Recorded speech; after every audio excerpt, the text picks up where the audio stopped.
Hello again, everyone, and welcome to the program. This is Love Letters to Pam, and I'm your host, Jack Church. I hope you've had a good week. I know for all of us it can sometimes be a bit challenging as we continue to navigate life without our loved one. Maybe it's that special job you had, that home, that pet. Again, if you've never listened to the program before, we know about loss here, and we talk a lot about it. Now, my idea on loss is trying to help you move forward through your loss. And that's basically me just sharing my stories with you. It's called Love Letters to Pam. It's my thoughts and my experiences following the loss of my beautiful wife of 37 years, just a little over 2 years ago now. Now, you may be saying, hey, it's been a little over 2 years. Is it getting easier? I've answered this question time and time again. Yes and no. I still miss her. I still think about her every minute of every day, it seems. But I'm learning to function. Again, the key, if you've never listened to the program, we talk about moving forward. We don't necessarily move on. Our loved one will always be with us in our thoughts, but we do have to learn how to continue to function in this world. So that's kind of the idea of the program.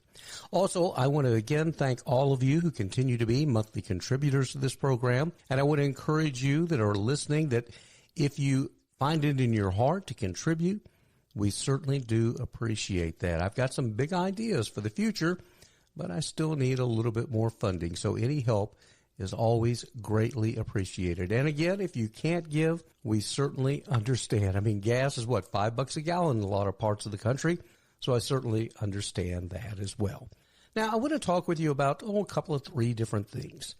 First of all, this week for me has been somewhat interesting in that I'm learning more and more.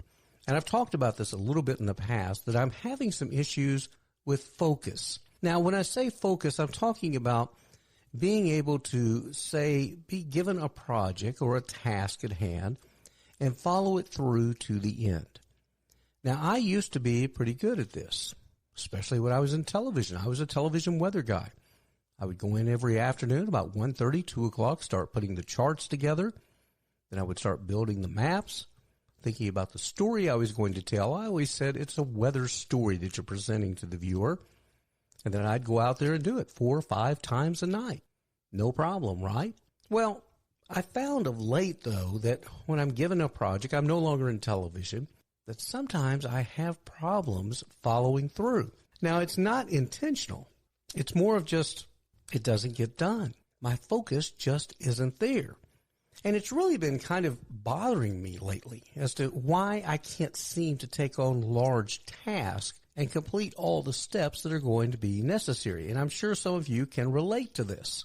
So I started researching it a little bit, and I started reaching out to some professionals to talk with them a little bit about this. And what I discovered was those of us who have experienced a tremendous loss in our lives, in my case, the loss of my beautiful wife, maybe in your case, sadly, you've lost a child, or you've lost a spouse, or you did lose a terrific job, things like that. We can actually suffer from PTSD. That's, of course, post-traumatic stress disorder. Now, this was often thought only associated with those in the military who'd gone through some terrible things in times of war and in the battlefield. But we're learning more and more that even grief can trigger some forms of PTSD. And I've pretty well determined in talking with, I've got a counselor friend that I talk with from time to time, and I hope that you've got somebody you can speak with as well. And they said, yeah, what you're describing, this lack of focus, this lack of follow through on things, can certainly be a sign of PTSD. And it can last for many years after the loss of a spouse or a loved one. Now, I know you've heard about this as well. The deeper the love, the deeper the loss is felt. Now, I'm going to tell you right now, my son, in fact, mentioned one time, he goes, you and Mom were attached at the hip. And we were. We did anything and everything together, from the bedroom to the boardroom, you might say. We were just that way. And so it's like a part of me has been just taken away. And some of you listening, you've experienced the same thing. So we're dealing with this PTSD. Now, I hadn't thought about it a lot until recently. And again, it was just really bugging me. And so I asked this counselor person, I said, well, what should we do? how do we deal with these signs of PTSD that have been triggered by loss? And they said, oftentimes there's not a lot you can do. It may take years for it to correct itself, and sometimes it may not. But what you can do is lighten your load a little bit. Lower your expectations. So if you've got a lot of things on your plate and you're trying to do them, and for some reason in the past you could get them done and now you just can't, it's okay. You need to forgive yourself. And you need to find maybe simpler tasks to take on. And that's something that I've got to give a lot of thought to as well, as to, well, maybe I need to look at different areas of my work and look at how I can be more productive. Maybe it's in another area. Maybe it's a completely different field. I don't know what it is. But it's also frustrating. And I know if you've experienced this, it is. It's like, why can't I do this? Now, a perfect example, Pam and I always loved movies. I love watching movies. But ever since she left this earth, I'll turn on a movie sometimes, and I know it's a really great movie that I love. And my gosh, shortly into the movie, I'm drifting off. I may be over on the computer looking up something. I may start cleaning the kitchen. I just don't have the focus that's needed. Now, a half-hour show, yeah, I can usually go through that. But even some of the series now that Pam and I so enjoyed, I find it a little hard to stay focused. And again, it's part of that PTSD that they're talking about. Now, all of us who've experienced any kind of loss, this grief thing, it's feelings of, distress and bereavement is kind of one of the big words they like to put out there. And in some people, it does diminish over time. And I think we'd all agree that in time, that sense of loss is not as strong or as dramatic, but it's always there. It's always there. I've told this story a million times, but I'm going to tell it again because we always have new folks who are dropping in on the program, that in the first few months after I lost Pam, I would kneel down next to my bed at night and I would start praying for everyone that I knew that had lost a loved one. And the list just got longer and longer. And then I would start crying. And I would cry so much, the sheets would literally be wet with tears. Now, I can say now, no, not as often. I can pray now as a general rule without having, a flood of tears. There's still going to be a few. But that's what I'm talking about. It's slowly a little better, but it's always there. Now, I ran into a professional football player who put it best for me one time. He's actually someone who listens to this podcast. He lost his father. And he talked about, after he had heard some of our programs, he said, he says, what I figured out is that loss is something like this. He goes, there was a time when I'm playing in the NFL, and I'm out on the field, and he says, I got tackled hard. He was a running back. He says, I got tackled really, really hard, and he said, I felt something snap in my knee. And he said that is such a scary thing for a pro athlete to feel, that snapping in the knee. And he says, I couldn't move. And he says, I was literally crying on the field. 225-pound running back crying on the field. He's in terrible pain. He says they lift him up. They take him off the field. He goes over to the sideline. The team physician comes by and he goes, oh, man. He says, you've blown out your knee really bad this time. He goes, we're going to need to get you over to the hospital. And they do. So he goes to the hospital, and they have to do surgery to repair the knee.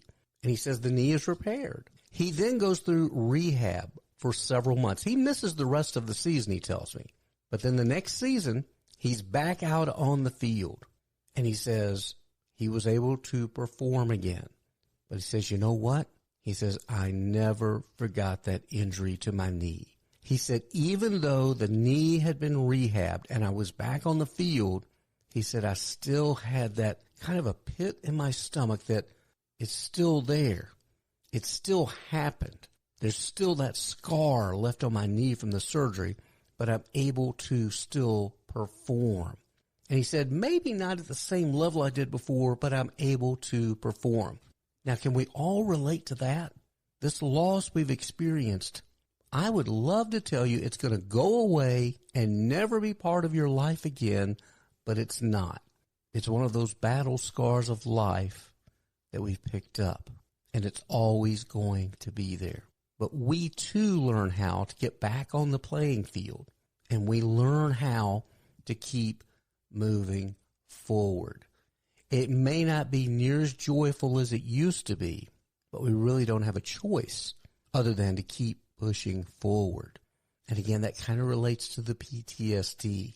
For some, it's going to be much worse. For some, it's going to be less. Again, the deeper the love, sometimes the deeper that PTSD can feel. Not always. Again, every case is going to be totally different. Now, here's the thing, though. Somehow, some way, if we're still here on this earth, we've got to stay on the playing field. Because let's face it, sitting on the bench, sitting on the sidelines, that's never much fun. Now, I know some of you may have never participated in competition in athletics, but just sitting on the sidelines is really bad. For me, I love the game of golf. I would hate if all I could do is just stand on the side of the golf course. I want to get out there and play. Pam was my playing partner, and boy, I miss her. I loved her little short skirts she wore when she played golf. I miss seeing those beautiful tan legs as she makes her way down the fairway. But I haven't given up golf. I'm still out there on the playing field. Now, that's going to transition into another area of something that I want to talk with you about, and that's about our attitude and our ups and downs. And now here's one, and I've heard from several of you. I've had several emails about this. Those of you who are practicing Christians, and that's me, I'm in that camp. Some of you may not be. And again, we're not here to judge either way. This is just for illustration purposes, so to speak. But in the Christian community, we all have those groups of people or friends who they are filled with the Holy Spirit. And this is good. We should be. That's right. But they'll come and they'll say, oh, come on now. She's all healed and better and happy, and she's walking the streets of heaven, and she's got that beautiful home ready for when you get there. You just need to be joyful. You got to have more joy in your heart about the fact that Pam is in heaven now, and she's having a wonderful time. She's totally healed. You need to be joyful about that. You got to get your joy going. You got to just stay out there. Be joyful. Be joyful. Oh, my gosh. Sometimes you just want to slap them, don't you? It's like, I get it. I do. I agree. I know she's better. I know she's healed. I know all that. But I'm not. It sucks being here without her. And I bet you're shaking your head out there going, you betcha. I'm happy for my husband, my child, my parent, whomever. I'm happy for them. But I'm not any happier. And you know what? That's okay. Because oftentimes, that Christian friend of yours they're preaching it, they're feeling it, they're believing it, but they haven't had a big loss like you've had. Have you had those conversations? I have. I'm going to tell you, it's a totally different conversation with a Christian who's experienced loss as opposed to those who have not. Until you've been there. Hey, again, let's quote the great Pam Church, who always said, until you've been in my shoes, don't try and tell me what it's like. I also saw a movie not long ago. Now, this is a movie, I actually kind of stayed in tune to it, and doggone it, I wish I could tell you the name of the movie. And right now here on this program, I can't remember it. I will tell you, though, it starred an actor who I like, who I can't remember his name. We'll have to Google it.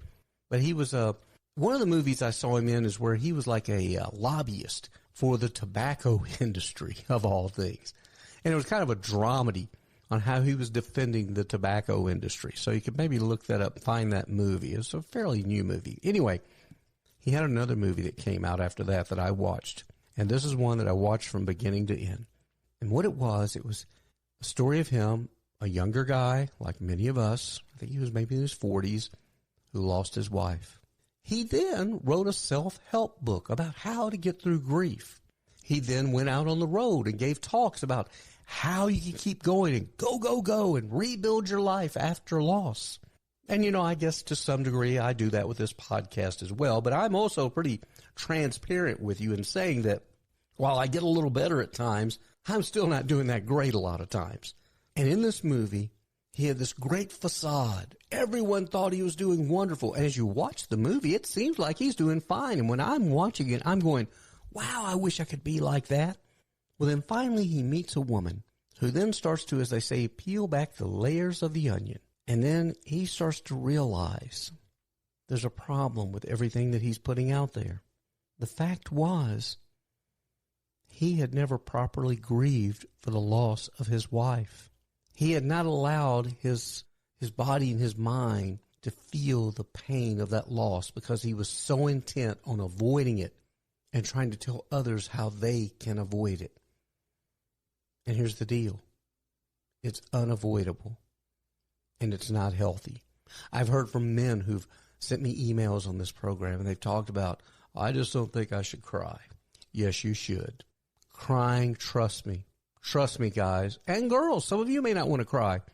It does make you feel better. I know that sounds weird, but there are times I'll pull up the Ricky Gervais program, The Afterlife, which I've told you guys you should watch it. I'm not going to say you should, but it is so well done. Sometimes I will watch episodes of that, and it will make me cry like a baby, but I feel better because the lead character gets it.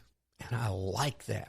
I like the fact when somebody gets it because it is so, so rare. It's kind of like all of us gathering here. We get it.